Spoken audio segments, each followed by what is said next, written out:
They dragged my wife off our front porch in broad daylight, her book still clutched in one hand and her slipper flying off like a deflated balloon as she shouted, not in panic, but with the crisp precision of someone issuing orders in a war zone.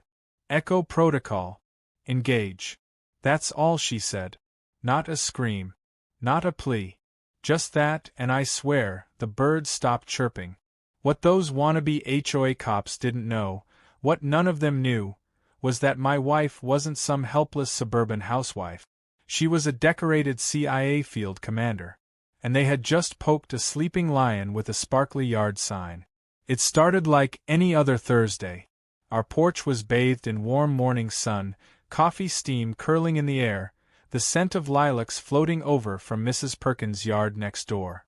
My wife, Jen, was flipping through her usual thriller novel, the kind with spy drones and secret bases and double-crossing diplomat. I sat beside her half listening to a podcast about how to grill the perfect steak. That was the vibe, until the HOA golf cart rolled up like we owed them rent in a war zone. There were 3 of them. Clipboard Carl, walkie-talkie Todd, and Karen. The Karen. Short, helmet hair so tight it looked vacuum-sealed, mirrored sunglasses, and the voice of someone who thought they were in an episode of NCIS. They wore navy blue polos stitched with the words Community Safety Team, which is HOA for, we have absolutely no legal authority, but love making your life miserable. Ma'am, Karen barked, stepping onto our lawn like she was storming Normandy. You are in violation of Section 12, Clause C. No politically disruptive literature may be displayed in public view. Jen blinked at her. It's a novel, she said. Fiction. Spy fiction. Doesn't matter, said walkie-talkie Todd. It promotes espionage. This is a safe neighborhood. You're holding a walkie-talkie with SpongeBob stickers, Jen replied, not even looking up from her page. Karen didn't like that. She never liked when people didn't tremble at her laminated rulebook. She called it the code. I called it the Karengram. That book had more made-up laws than a cartoon courtroom. You are being non-compliant, Karen said, pulling out a form labeled Level 3 Infraction Warning. Final notice. Jen just turned the page and sipped her coffee. And that's when Clipboard Carl said it. Remove her from the porch. I laughed. I genuinely thought it was a joke. Who says that outside of a poorly acted community theater play? But then, they move. They actually move. Carl grabbed one arm. Todd grabbed the other. Jen didn't resist, not at first. She looked at me with this little smile. A calm, knowing smile. The same one she wore when we got lost in Istanbul, but somehow found our way to a rooftop cafe with the best lamb skewers I've ever tasted. That smile meant, let it happen. They have no idea what's coming. She dropped her book. Her slipper went flying. Karen shouted something about neighborhood safety and maintaining peace through discipline. Jen, feet dragging, didn't yell, didn't struggle. Just pressed her thumb to her ring and whispered, Echo protocol. Engage. They had barely gotten her to the sidewalk when it happened. A single black SUV pulled up so fast it made the mailbox wobble. Tinted windows. Silent engine. Out stepped a man in a black suit with mirrored aviators and the kind of posture that screamed, You're not in charge here. He didn't look at the clipboard. He didn't speak to Karen. He just walked up to me and said, Sir, I'm Agent Walker. Where is Commander Jennings? Now, I've known my wife for 12 years. I know her quirks, her secret craving for those awful gas station pickles, her terrifying ability to beat anyone at poker with a straight face. But even I didn't know they called her Commander Jennings. In their custody, I said, pointing to the trio awkwardly holding my wife like she was a folding chair. Walker turned his head slowly. They what? Karen stepped forward. Excuse me, sir, but we're conducting a civilian detainment for... Walker cut her off like a guillotine. This woman is a ranking officer in the Central Intelligence Agency and has full diplomatic immunity under active recovery protocol. You've just committed a federal offense. Back. Now. Todd dropped Jen like she was radioactive. Carl turned pale. Karen tried to argue, but it came out as sputtering nonsense about community code and patriotic duty. Jen stood, dusted herself off, and walked back to our porch like she was returning from a light jog. "Told you," she said to me, picking up her book like nothing had happened. The SUV didn't leave. 2 more pulled up. Neighbors peeked through their blinds. Some filmed it. Others gawked. One lady clutched her pearls and muttered, "Terrorists," under her breath. The HOA power trio stood there frozen as agents swarmed the street. Not sirens. Not flashing lights. Just silent efficiency and a very uncomfortable Karen trying to hide her clipboard behind her back. Agent Walker turned to me and handed me a phone. "There's more you need to know, sir. We believe this HOA has been involved in more than just civic bullying. Your wife's mission here wasn't just retirement. It was surveillance." I blinked. "Come again." Jen sighed, placing her bookmark between the pages. "I was supposed to stay off-grid. Observe. Not engage. But they just dragged me off my own porch. That qualifies as engagement. Turns out our neighborhood wasn't just full of fussy retirees and lawn-obsessed boomers. The HOA had been funneling resident fees into something deeper, something digital, shady, and possibly international. Crypto laundering, shell companies, surveillance drones disguised as birdhouses. And the board? They were pawns. But dangerously stupid ones. Which, in the right hands, is worse than evil. Jen nodded toward the street as a mobile intel van unrolled its satellite dish. "Well," she said, "looks like this porch war just went global." And just like that, everything I thought I knew about suburban peace shattered. My wife wasn't just the smartest person in book club. She was the reason our house hadn't already been bugged by foreign nationals posing as pest control. And the HOA? Oh, they were about to learn what real authority looks like. By the time the sun set that evening, Karen had gone from HOA president to neighborhood pariah, though she was still stomping around like she was 5 minutes away from a press conference. Of course, none of that stopped her from trying to act like the day's events had been a miscommunication. She even printed out a fake apology letter and had walkie-talkie Todd deliver it in a plastic binder, like that made it more official.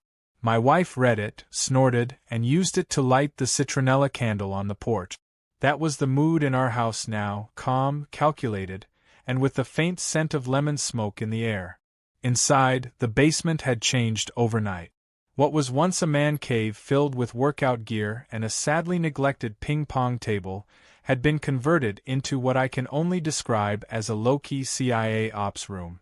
There were monitors, encrypted comms, a satellite uplink on a rotating dish, and a mini fridge stocked with kombucha and cold brew. My wife sat at the desk like she had never left the field, hands moving over a keyboard faster than my eyes could follow. She didn't say much, but I could tell by the faint frown between her brows that things were deeper than a few clipboard warriors and a power-drunk Karen. She finally spoke after pulling up a map that looked suspiciously like our neighborhood overlaid with red and blue data points. "They weren't acting alone," she said. "The HOA didn't just overstep, they've been operating like they have actual jurisdiction." I blinked. "They're just a bunch of retirees with oversized fonts on their laptops." "Not anymore," she said, and hit a key that brought up a document labeled Operation Sunshade. What unfolded over the next 10 minutes made my blood run cold. Apparently, our HOA had somehow gotten its hands on semi-restricted surveillance software. Stuff that was only supposed to be used by government agencies. Not only that, but there were reports of encrypted financial transactions linked to offshore accounts. Jen believed someone higher up had slipped the tech to Karen and her crew as part of a test run. The neighborhood was being used as a sandbox for digital authoritarianism. The kicker? Karen had no idea how deep the hole she was digging actually went. She thought she was just keeping people from painting their doors purple or planting unauthorized succulent. But someone, somewhere, was watching, and using her petty tyranny as a front for something more dangerous. "Time to go deeper," Jen said, standing and grabbing what looked like a makeup bag but unfolded into a full-fledged surveillance toolkit. I followed her outside where the air had cooled but tension still buzzed like static. She released a tiny drone that resembled a hummingbird. It zipped off toward Karen's house while she pulled out a pair of augmented glasses and linked to its feed. We watched as the drone flitted through an open upstairs window and landed quietly on a bookshelf covered in cat figurines and poorly framed motivational quote. In the center of the room was a massive corkboard layered with sticky notes, colored string, and a laminated HOA command chart that looked like a rejected screenplay outline. Operation Green Grass? I read aloud. That's her plan to mandate artificial turf in all front yards to save water, Jen said. But see that folder on the desk? The drone zoomed in. It read, Community Compliance Profiles. Jen tapped a few keys and the glasses projected the scanned pages on the garage wall like a movie. My name was on the first page. Next to it, Subject Resists Authority. Potential Subversive. Monitor Trash Patterns. I didn't know whether to laugh or be horrified. Then came the other names, dozens of them. Neighbors we waved to, people we barbecued with, all tagged and labeled like threat. A retired nurse was listed as a security risk due to birdhouse overpopulation. A teenager was flagged for frequent use of sidewalk scooter. Karen had made dossiers on half the neighborhood. And worse, they were being shared with an outside network. That night, Jen stayed up downloading and cross-referencing files. Meanwhile, I took a break to process the fact that we'd been living under a dictatorship disguised as an HOA. Clipboard Carl was listed as head of tactical enforcement, which made me chuckle until I saw he had submitted budget requests for actual tasers. Walkie-talkie Todd? He'd requested facial recognition cameras for all 4 neighborhood entrances. And someone, probably Karen, had drawn up a proposal for mandatory community loyalty badges, based on lawn maintenance scores. It was absurd. Hilarious if it weren't so terrifying.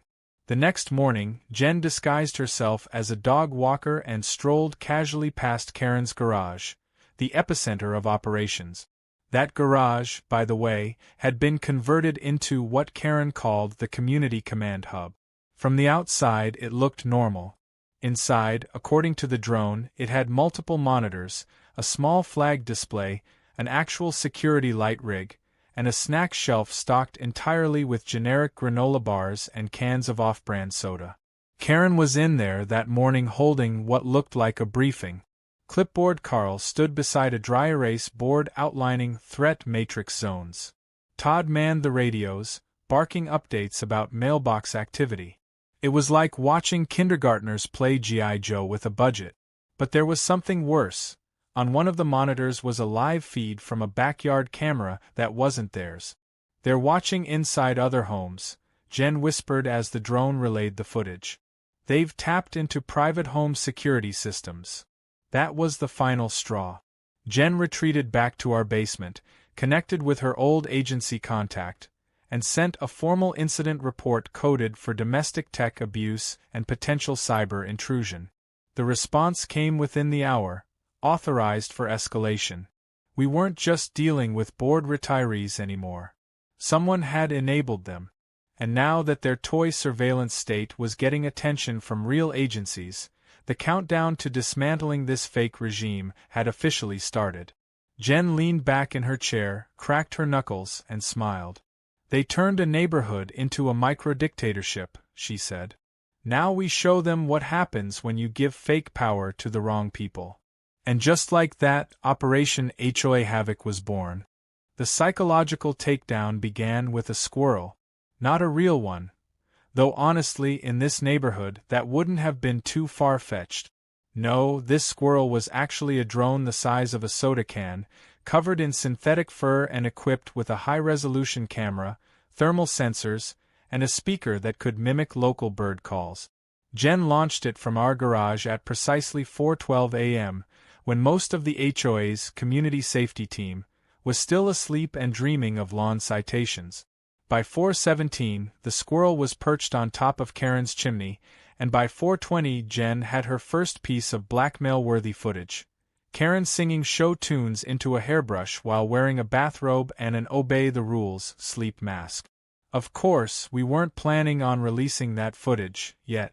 It wasn't about public shaming. Not immediately. Jen's strategy was much more elegant. Fracture them from the inside out. Make them question each other. Make them wonder who was watching whom. Because when people think their control is slipping, they start to panic. And when they panic, they expose themselves. First came the letters. Official-looking, printed on expensive, watermark-laced paper Jen somehow got from her CIA leftovers. They were anonymous and signed simply, Office of Compliance Integrity. Each one was personalized and delivered to the doorsteps of Karen and her core cronies. Clipboard Carl received one warning that he had been reported for questionable overtime claims during HOA patrol hours. Walkie-talkie Todd's letter suggested someone had raised concerns about unmonitored audio surveillance. Karen's?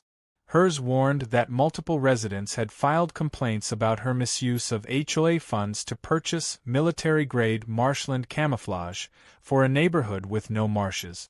They didn't know what hit them. The next morning, Jen and I walked past Karen's house, just in time to see her arguing with Carl on the lawn. Carl was holding his letter like it was a court summons and gesturing wildly at Karen's garage, yelling something about, "You told me the cameras were for raccoons." Karen snapped back that maybe Todd had been recording meetings without their knowledge. They didn't see us walk by, but Jen still gave a little wave just in case. That afternoon, she set Phase 2 into motion. Using the same tech they'd illegally installed, Jen hacked into their Community Alert walkie system and programmed a series of bizarre, pre-recorded messages to play at irregular intervals. Nothing threatening, just enough to feel like a glitch that got weirder over time. First it was faint static laced with children's nursery rhymes played backward. Then it was a robotic voice saying things like, "Unit 2 is out of compliance. Initiate audit protocol." The best part was that they couldn't trace the signal. It bounced through a rotating VPN Jen had rigged through a neighbor's Wi-Fi-enabled sprinkler system. By the third day, Clipboard Carl was walking in circles, talking into his radio with growing paranoia.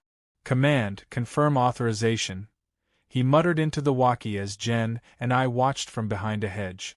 "Are we compromised?" Karen, meanwhile, started carrying a GoPro strapped to her chest and wouldn't go anywhere without documenting her movements. She stopped waving to neighbors and began posting Patriot updates in the community forum that read more like Cold War manifestos than HOA Minute. The breakdown was working, but Jen wasn't finished. She contacted a few neighbors. The quiet ones, the ones who'd stopped going to HOA meetings and who never put up seasonal decorations, not because they were lazy, but because they were tired of being told how to live. She let them in on the truth, just enough to get them involved without implicating them. One of them, an elderly man named Frank, used to work for naval intelligence. Another was a data analyst turned stay-at-home dad who'd built an AI that could create fake social media personas. Together, they helped seed rumors throughout the HOA Facebook group. One post claimed a new secret audit was targeting board members for possible psychological evaluations. Another warned that HOA funds were under federal review and that anyone connected should lawyer up. Karen responded publicly to each one, insisting it was all nonsense, but behind the scenes, she started deleting posts and blocking members she thought were involved. She even hosted a mandatory emergency board meeting in her garage. Jen had the squirrel drone livestream it to a private YouTube channel we shared with a handful of key neighbors. What we saw was glorious. Karen, pacing like a mad general, accused Todd of leaking information to the state. Todd denied it and blamed Carl, who in turn insisted he had proof Karen had authorized the lawn camera budget under residential wildlife study. They shouted, they pointed, someone knocked over the patriotic cupcake display. At one point, Todd tried to storm out, only to realize Karen had padlocked the garage door from the outside to maintain operational security. The next day, the garage remained closed. Curtains drawn. No movement. Rumors spread that Karen was holding secret tribunals. Someone posted a meme of her face photoshopped onto a military dictator's body, complete with aviator shades and a sash that read, Supreme Grass Commander. It went viral in the community overnight. Jen and I sat on our porch sipping coffee, watching as neighbors started to quietly rebel. Flags were raised at unapproved angles. A few residents mowed zigzag patterns into their lawns. One house even put up a giant inflatable flamingo in direct violation of Karen's visual pollution clause. The neighborhood was shifting. The fear was cracking. And the best part? Jen hadn't even used any of her actual authority yet. This was all just misdirection, illusion, and the collapse of ego. Still, the real fireworks were yet to come. Late that night, as we sat reviewing footage and tracking signal patterns, Jen received a secure ping from an encrypted channel. It was one of her former agency contacts. The message was brief and chilling. A line of code, a name, a location, and the phrase, Operation Backend confirmed. Assets inbound within 48 hours.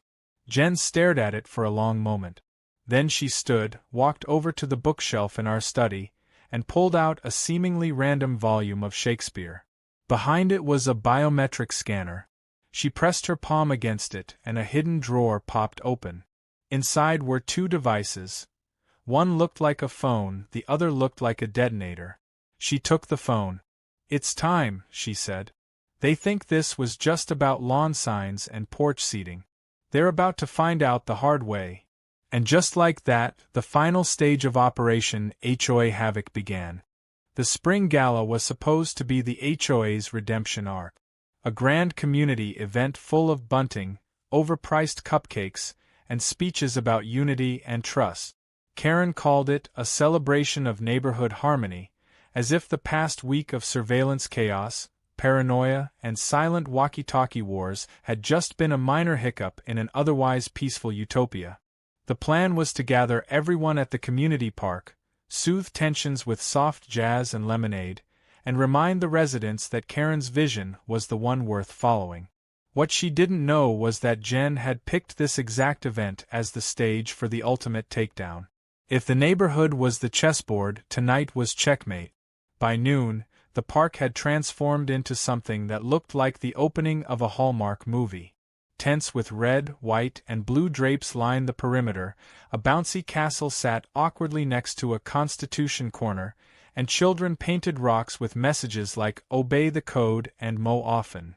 Karen was already making the rounds in her HOA sash, her hair stiff enough to deflect radar, shaking hands like she was running for office. Todd stood at the gate pretending to scan IDs with a barcode reader that was actually just a broken barcode reader from the local library. Clipboard Carl paced nervously near the snack table, glancing every few minutes at the Bluetooth speaker where the evening's playlist was supposed to start any moment. Jen had spent the morning calibrating the timing down to the second. Her old CIA team was already in position, undercover, of course. A woman pretending to be the face-painting artist was actually a cyber warfare specialist who could shut down any device within a 100-yard radius. The DJ was one of Jen's old contacts, ex-NSA, currently spinning yacht rock on vinyl while watching the main tent from mirrored sunglasses. Even the man grilling hot dogs by the community grill was part of the op, though you'd never know it by the way he flipped bratwursts with one hand and monitored drone traffic with the other. As for me, I was stationed at the bake sale table with a walkie Jen had rigged to emit a signal jamming frequency if Karen tried to call her emergency alert tree. All I had to do was smile and sell banana bread while the trap was being set. It was harder than you'd think. Some of the muffins were really good. The turning point came just after Karen took the stage. A folding podium had been set up under the largest tent, complete with flags and a printed banner that read, "Together we enforce." Karen stepped up with the confidence of someone who truly believed she was doing God's work, adjusted the mic, and cleared her throat. "Friends, neighbors, loyal citizens of our beautiful cul-de-sacs." Jen gave me a subtle nod. I tapped the walkie twice. The first signal went out. Karen kept speaking. Despite recent disruptions from those who fail to understand the importance of structure and discipline, we stand united today. Boom. The projector screen behind her, which had been prepared to show a slideshow of community highlights, flickered and turned black. Then, slowly, it came to life. The footage started as static. Then images faded in, screenshots from Karen's private files, dossiers, surveillance footage, bank transactions. One by one, names popped up on screen with damning labels: misuse of HOA funds, unauthorized surveillance, false citations. A few residents gasped. Someone dropped their lemonade. Karen froze mid-sentence. "Turn that off," she shouted, whirling toward the DJ. But the DJ had vanished. The music was gone. The crowd went silent. Then came the video. Not just emails or spreadsheets, but live, hidden camera footage from inside Karen's garage, recorded just a few days earlier. The argument with Carl. The frantic scribbling of surveillance map. The threats to silence dissidents. One clip even showed Karen yelling into her walkie, "I don't care if it's illegal, we are the law in this neighborhood." Chaos rippled through the park. Residents backed away from the stage. Some shouted. Others pulled out their phones. Carl tried to run, but Jen's guy at the grill stepped in front of him casually, holding a pair of tongs. Karen grabbed the mic again, desperate. "This is a setup. This is foreign interference. This is treason." And that's when the black SUVs rolled in. Real ones this time. Quiet, unmarked, all black.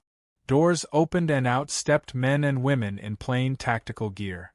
Not cops. Not mall security. Not whatever Karen thought she was imitating. These were federal agents. And they weren't here to try the lemonade. Agent Walker, the same one who'd appeared at our house a week earlier, stepped up to the stage and nodded politely. "Karen Dufresne, you are under investigation for misuse of surveillance equipment, unauthorized access to personal data, and financial misconduct involving neighborhood funds." Karen opened her mouth to argue, but Walker held up a small flash drive. "We have it all." Todd started crying. Carl sat down on the grass and buried his face in his hands. The residents clapped. Someone let go of a balloon. Karen tried to walk off the stage with dignity, but dignity doesn't travel well when you're being escorted by two agents while your entire HOA career is unraveling on a giant screen behind you. The icing on the cake? One of the moms from the PDA stood and loudly announced, "I told y'all she was nuts." Applause erupted again. Jen walked up beside me, calm and satisfied, arms crossed like a general surveying the aftermath of a well-executed siege. "You timed it perfectly," I said, still stunned by the surreal majesty of it all. "Just needed the right stage," she replied, watching as the agents quietly packed up evidence and led the entire HOA board away in 3 different vehicles. As the crowd slowly began to relax, music returned. This time courtesy of our actual neighborhood DJ, who had no idea what had just happened. Kids went back to their games. Someone restarted the hot dog line. It was as if a dark fog had lifted and the neighborhood had remembered how to breathe. That night, Jen and I sat on the porch with real peace for the first time in what felt like forever. No walkie static. No clipboard crusaders. Just crickets, the rustle of trees, and the distant hum of a neighborhood finally waking up. And even then, Jen wasn't done. "There's still the question of where Karen got the surveillance software," she said quietly, sipping her tea. "It wasn't something you can just buy online." I looked over. "You think someone higher up gave it to her?" She nodded, eyes narrowing. "This wasn't just about power trips and petty rules," she said. "This was a test. And we're not the only neighborhood." In the distance, a new email pinged on her secured tablet. She opened it. Read silently. Another name. Another HOA. Another city. The war on Porch tyranny was far from over. The sun rose differently the next morning. Not literally, of course, but the light felt warmer, less filtered through the invisible tension that had hovered over our neighborhood for months. The HOA banners were gone, the patrol cart was sitting abandoned near the playground with a flat tire, and for the first time in recent memory, nobody was measuring their lawn with a ruler. Kids were outside before breakfast, chalk drawings covered the sidewalks again, and someone even dared to fly a kite shaped like a flamingo, something Karen would have deemed visually destabilizing just a week earlier. Freedom had returned, carried in quietly on the heels of chaos. Jen sat cross-legged on the porch, sipping her coffee and watching the world return to normal, or at least a new version of it. I joined her with a plate of toast and a quiet sense of awe. I still couldn't quite wrap my head around everything that had happened. From the moment those faux HOA enforcers dragged Jen off our porch, to the federal takedown at the spring gala, to the emails now rolling in from other communities begging for help, it all felt like a spy movie that had wandered into a cul-de-sac and decided to stay for dinner. The neighborhood had held an emergency vote 2 days after the gala. With the previous HOA board either in custody or frantically lawyered up, leadership fell into a power vacuum that nobody really wanted to touch. Except me. Or, more accurately, because someone wrote my name in as a joke and everyone voted for me in solidarity. I was now the official HOA president, though we were seriously considering changing the name to Neighborhood Vibes Committee.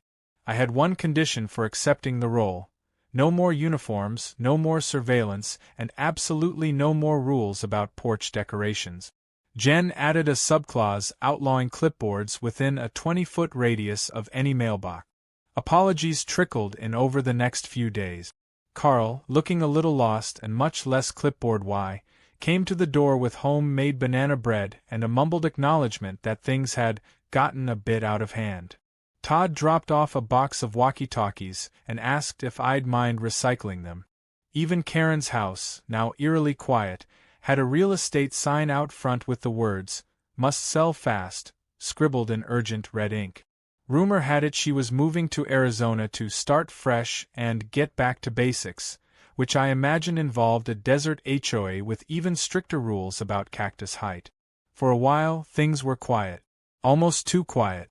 Jen had gone back to reading on the porch, occasionally checking her tablet for encrypted pings from the agency. She was still technically on leave, but the agency had been unusually persistent lately. Every day brought another neighborhood, another request, another small community unraveling under the weight of petty power and secret agendas. It was a pattern, and patterns meant structure. Someone, somewhere, was organizing this. Then came the package. It arrived with no return address, wrapped in nondescript brown paper. Inside was a small envelope, a single black keycard, and a folded sheet of paper that simply read, "Phase 2 begins. Destination enclosed." The address was in Arizona, coincidentally, or perhaps not, the same city Karen had supposedly fled to. Jen stared at the note for a long time, her fingers tightening slightly around the keycard. She didn't say anything at first. Just closed the box, stood up, and walked to the bookshelf inside. She pulled the same volume of Shakespeare she had used before and retrieved a slim case from behind it. Her field gear, cleaned and ready. She set it on the dining table without a word. I watched her, trying to read her face. "Is it her?"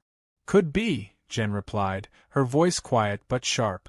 "Or someone using her as bait. Either way, they want me there." We didn't argue about it. There wasn't any dramatic goodbye or speech about the dangers.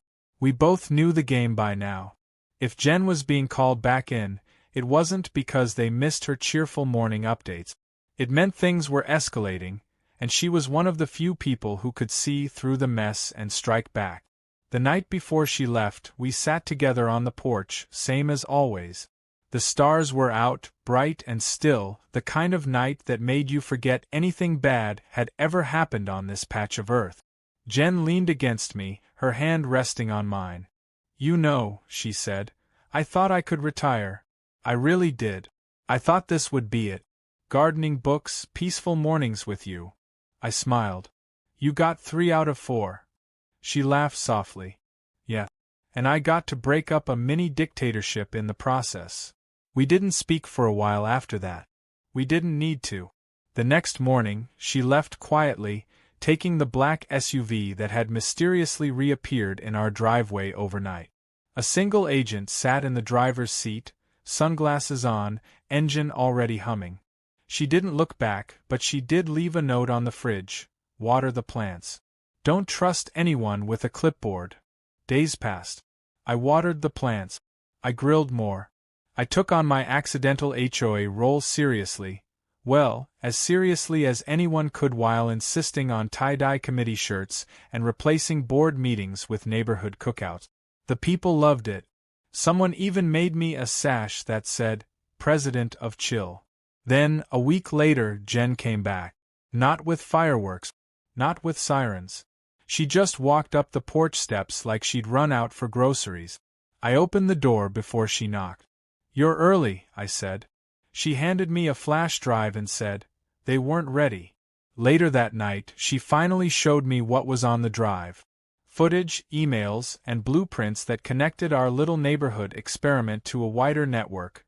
An entire initiative designed to test community control systems under the guise of enhanced HOA efficiency.